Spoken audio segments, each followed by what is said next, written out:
Students, आज हम यहाँ पर ग्रुप 15 एलिमेंट से एमसीक्यूज़ की सीरीज़ थर्ड करेंगे। तो यहाँ पर पहला क्वेश्चन है हमारे पास में, रिएक्शन अगर हम जिंक की करें डाइल्यूट HNO3 के साथ में कॉन्क HNO3 के साथ में रिस्पेक्टिवली, वहाँ पर हमारे पास में क्या दो प्रोडक्ट्स बनेंगे, डाइल्यूट के साथ क्या प्रोडक्ट बनेगा और कॉन्क HNO3 के साथ में क्या प्रोडक्ट बनेगा। तो यहाँ पर चार ऑप्शंस आपको दिए हुए हैं। तो हम रिएक्शन देखो, अगर लिख कर देखें डाइल्यूट कॉन्क HNO3 के साथ, तो डाइल्यूट HNO3 के साथ में स्टूडेंट्स क्या बनता है, आप थोड़ा सा ध्यान रखेंगे कि N2O बनेगा और कॉन्क HNO3 के साथ में गैस बनेगी NO2। ठीक है, और क्योंकि सिंगल डिस्प्लेसमेंट रिएक्शन है, यहाँ पर हमारे पास में जिंक नाइट्रेट का सॉल्ट मिलेगा, HNO3 है, इसमें हाइड्रोजन और ऑक्सीजन से वाटर मिलेगा। ठीक है, तो यहाँ पर बहुत ही प्रिडिक्टेबल से प्रोडक्ट्स हैं, ऐसा कुछ मुश्किल नहीं है इस क्वेश्चन के अंदर। जिंक नाइट्रेट का सॉल्ट मिल रहा है क्योंकि डाइल्यूट HNO3 है तो N2O, कॉन्क HNO3 है तो NO2 और साथ में वाटर दोनों ही केसेस में बनेगा। बस बैलेंस कर लेंगे आप इस इक्वेशन को। ठीक है, तो हमारे पास में यहाँ पर करेक्ट ऑप्शन क्या हुई, the correct option is option A. ठीक है, यहाँ पर हमारे पास में जो ए ऑप्शन है N2O और NO2 ये बन रहा है, this is the correct option. Next यहाँ पर देखेंगे स्टूडेंट्स, हमारे पास में क्वेश्चन है, this is the question, When copper is heated with conc HNO3, same उसी तरीके से यहाँ पर भी पूछ रहा है कि कॉपर की रिएक्शन अगर HNO3 के साथ में करिए कॉन्क HNO3 के साथ में, तो यहाँ पर ऑब्वियसली कॉपर नाइट्रेट, जैसे कि मैंने बताया सिंगल डिस्प्लेसमेंट रिएक्शन के अंदर कॉपर नाइट्रेट का सॉल्ट बनेगा, क्योंकि कंसनट्रेटेड HNO3 लिया है तो यहाँ पर NO2 बनेगा। ठीक है, तो अभी हम यहाँ पर रिएक्शन देख लेते हैं स्टूडेंट्स। ये है हमारे पास में यहाँ कॉपर की कॉन्क HNO3 के साथ रिएक्शन, जिससे हमें यहाँ पर कॉपर नाइट्रेट का सॉल्ट मिला, साथ में NO2 मिला, और क्योंकि HNO3 से हमें हाइड्रोजन और ऑक्सीजन मिल रहे हैं तो वाटर भी साथ में बनेगा। ठीक है, नेक्स्ट क्वेश्चन देखें। नेक्स्ट क्वेश्चन के अंदर हमारे पास में यहाँ पर मेटल्स की सीरीज़ दी हुई है, iron, zinc, lead, silver, platinum. हमें कहा है कि इनमें से कौन सा मेटल नाइट्रेट नहीं बना रहा है जब हमने कॉन्क HNO3 के साथ में उसका जो है रिएक्ट कराने की उसकी कोशिश की है। तो यहाँ पर iron, zinc, lead, silver, platinum में कौन सा रिएक्ट नहीं कर रहा है। ठीक है, तो इसके लिए आपको चार ऑप्शंस यहाँ पर गिवन हैं। अभी आपको यहाँ पर इसकी एक्सप्लेनेशन कैसे दोगे स्टूडेंट्स क्वेश्चन की। आयरन हमारे पास में यहाँ पर ऐसा मेटल है स्टूडेंट्स जो कि कॉन्क HNO3 के साथ रिएक्ट करने के बाद एक पैसिव हो जाता है। पैसिव होने का मतलब है कि अपनी सरफेस के ऊपर एक ऑक्साइड की लेयर, प्रोटेक्टिव लेयर बना देता है, जिससे कि वो फर्दर रिएक्शन ही नहीं कर पाता। ठीक है, तो आयरन की ये जो रिएक्टिविटी कम हो गई, उसकी पैसिव हो गई है नेचर, अब वो इस ऑक्साइड की वजह से हुई है जो कि प्रोटेक्टिव लेयर बना रहा है सरफेस पे।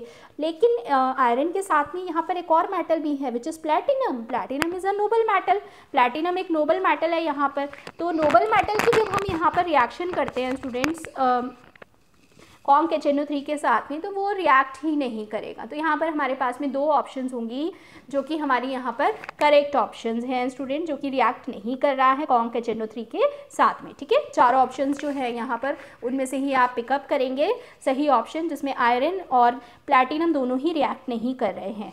नेक्स्ट क्वेश्चन देखें यहाँ पर। नेक्स्ट है हमारे पास में, brown ring test for nitrates depends upon. जो ब्राउन रिंग टेस्ट है हमारा वो किस पर डिपेंड करता है। तो यहाँ पर चार ऑप्शंस हैं, reduction of nitrates to nitric oxide, oxidation of NO to NO2, और reduction of FeSO4 to Fe, oxidising agent of H2SO4।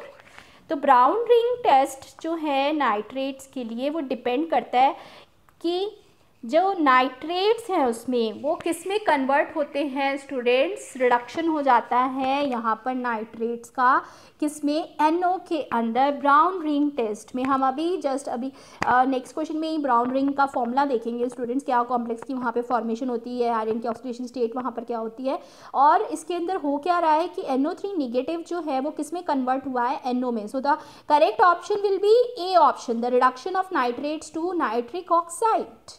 ठीक है, समझ गए।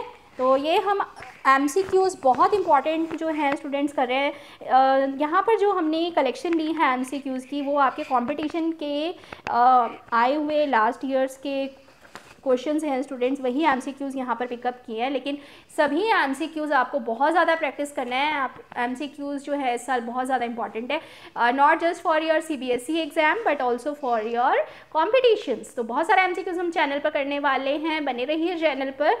नेक्स्ट क्वेश्चन देखें, oxidation number of iron in brown ring.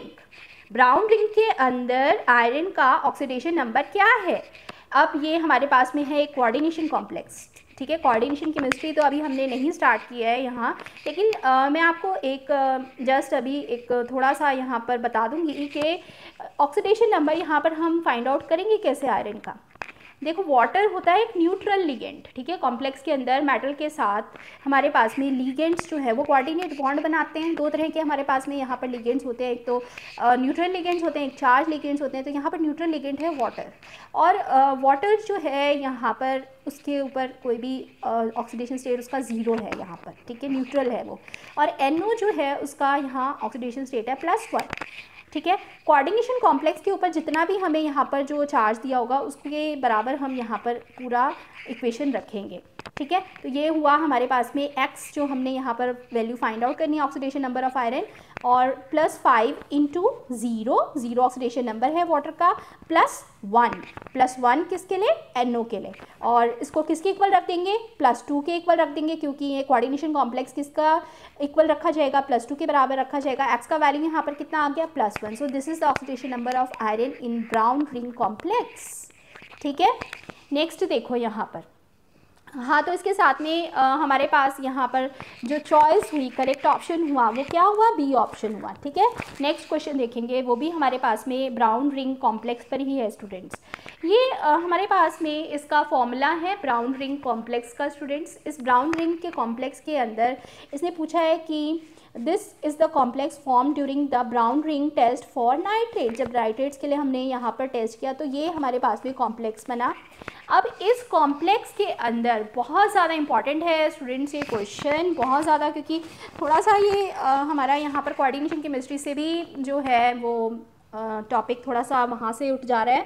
तो देखो यहाँ पर इस कॉम्प्लेक्स के अंदर 4 ऑप्शंस इसने दी हमें। यहाँ फर्स्ट ऑप्शन है कि 3 अनपेयर्ड इलेक्ट्रॉन्स वहाँ पर प्रेजेंट है, इस वजह से मैग्नेटिक मोमेंट की वैल्यू है 3.87 बोहर मैग्नेटन्स।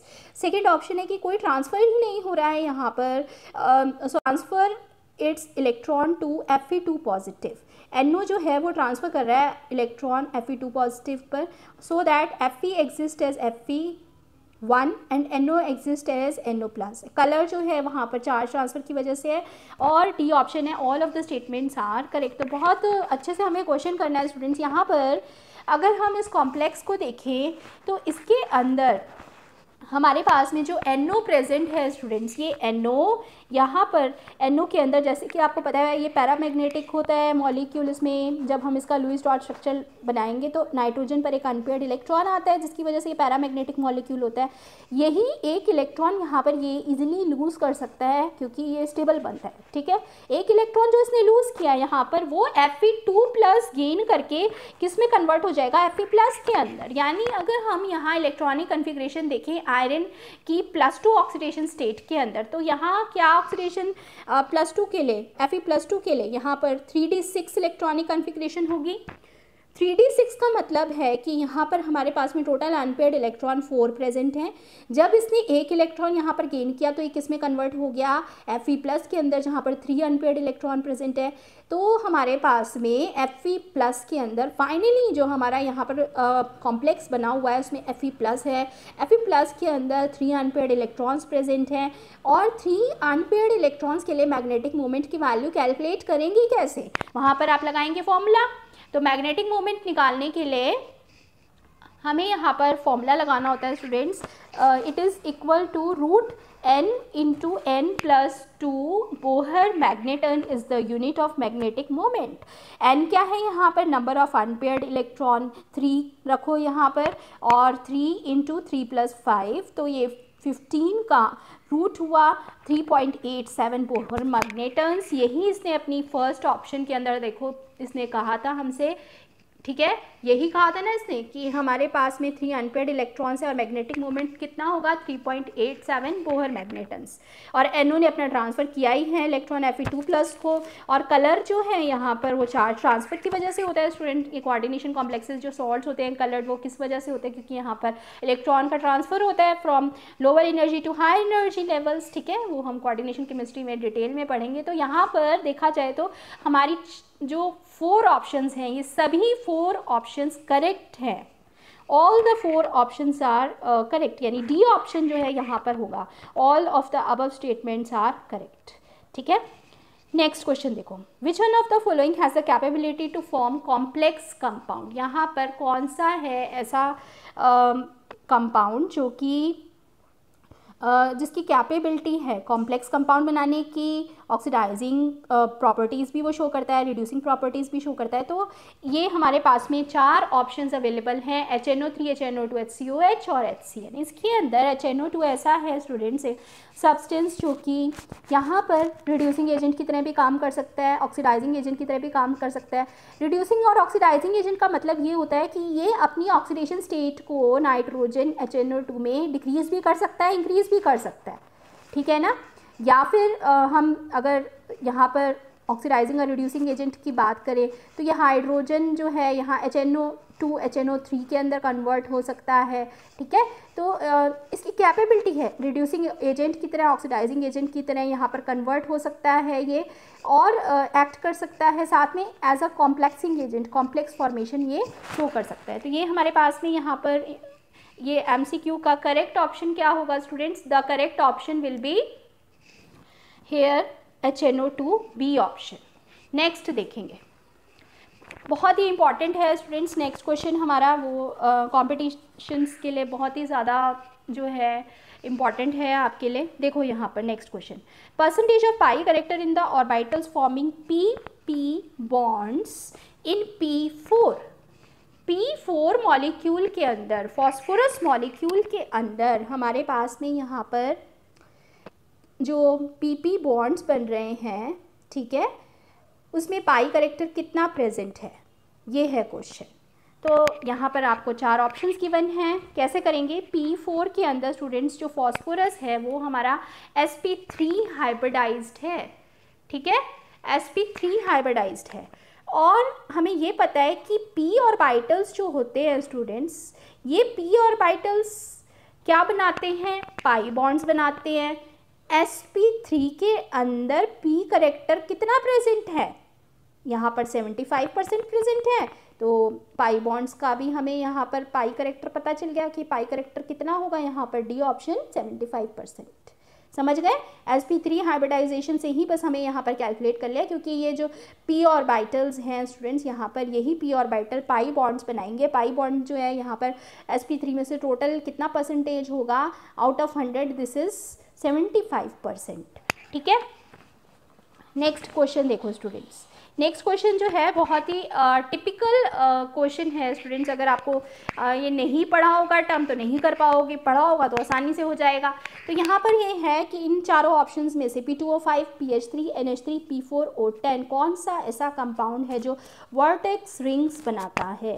ठीक है, अब ये वर्टेक्स रिंग्स की टर्म आपको पता होनी चाहिए, तभी तो ये क्वेश्चन कर पाओगे। वर्टेक्स रिंग्स होती क्या है? तो वर्टेक्स रिंग्स क्या होती हैं स्टूडेंट्स? जो PH3 फॉस्फाइन है, इसके वेपर्स अगर हम जो प्रोड्यूस हो रहे हैं उसको पास करें वाटर में से थ्रू अ डिलीवरी ट्यूब, तो हर बबल गैस का एयर के साथ में कांटेक्ट करने पर कंबशन करेगा, और वहाँ पर जो स्मोक बनेगा वो रिंग्स की फॉर्म में बनेगा। इसी को बोलेंगे वर्टेक्स रिंग्स, और इसका फॉर्मूला है P4O10। ठीक है, समझ गए? तो हमारे पास में यहाँ पर ऑप्शन डी जो है वो होगा करेक्ट ऑप्शन। तो P4O10 जो है वो है यहाँ पर वर्टेक्स रिंग्स। नेक्स्ट देखो, विच इज़ मोस्ट एसिडिक। ये क्वेश्चन तो इतना ज़्यादा पूछा जाता है स्टूडेंट, यहाँ पर ऑक्साइड्स का एसिडिक करेक्टर P ब्लॉक में से बहुत ही ट्रेंडिंग क्वेश्चन है, बहुत बार पूछा जाता है स्टूडेंट्स। ठीक है, तो इसमें यहाँ पर 4 ऑप्शन हमें पता है। ये देखो, इन चारों ऑप्शंस में से आपको करेक्ट ऑप्शन बताना है विच इज़ मोस्ट एसिडिक। सबसे ज़्यादा एसिडिक कौन सा होगा?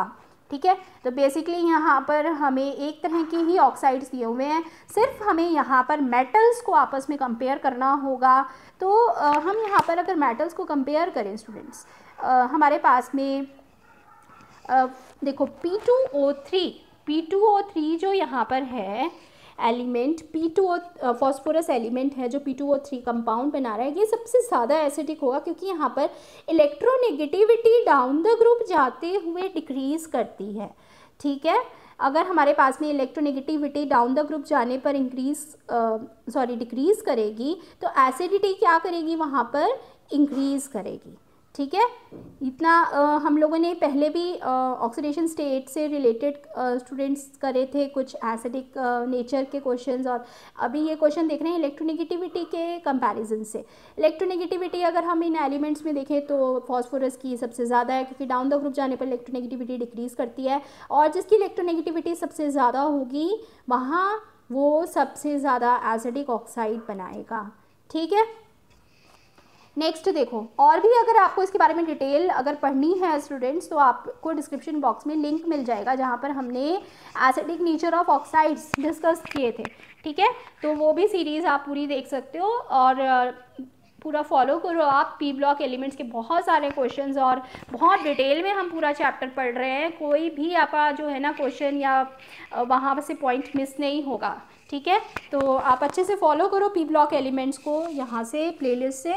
नेक्स्ट देखो, oxidation state of phosphorus in cyclotrimetaphosphoric acid.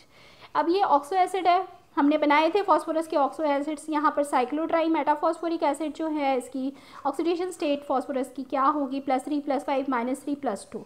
यहाँ पर ये क्वेश्चन मैं आपको test yourself this practice question में दे रही हूँ।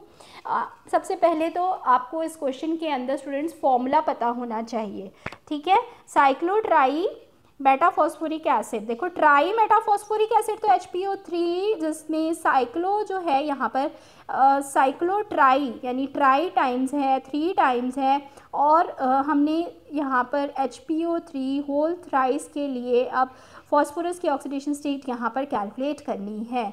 तो जल्दी से इसको कैलकुलेट करो, कमेंट बॉक्स में पोस्ट करो, नेक्स्ट क्लास में हम इसको डिस्कस करेंगे। वैसे भी अगर आप इसको सिंपली यहाँ पर देखो तो फॉस्फोरस का ऑक्सीडेशन स्टेट यहाँ पर x रखना है, ये +1 है, ऑक्सीजन का पता ही है आपको, टोटल जो है हमें यहाँ पर 3 टाइम्स लेना है, x का वैल्यू आ जाएगा और चारों ऑप्शंस में से आप मैच करो। तो बहुत इजी है क्वेश्चन। नेक्स्ट क्वेश्चंस के साथ में आपसे जल्दी ही मिलेंगे स्टूडेंट्स। आपके वो जितने भी हम MCQs करें उनके नोट्स जो हैं वो basicsofchemistry.com वेबसाइट पर मिलेंगे, और भी ऑर्गेनिक केमिस्ट्री के MCQs की पूरी प्लेलिस्ट कम्युनिटी टैब में जो है स्टूडेंट्स शेयर की हुई है। आपके टर्म 1 के लिए पूरा MCQs की सीरीज़ जो है प्रिपेयर है, फॉलो करो उसको, बहुत अच्छी बनी हुई है। और MCQs जो है हम अभी पी ब्लॉक एलिमेंट के साथ में कंटिन्यू करेंगे नेक्स्ट सेशन के अंदर। तब तक के लिए गुड बाय स्टूडेंट्स।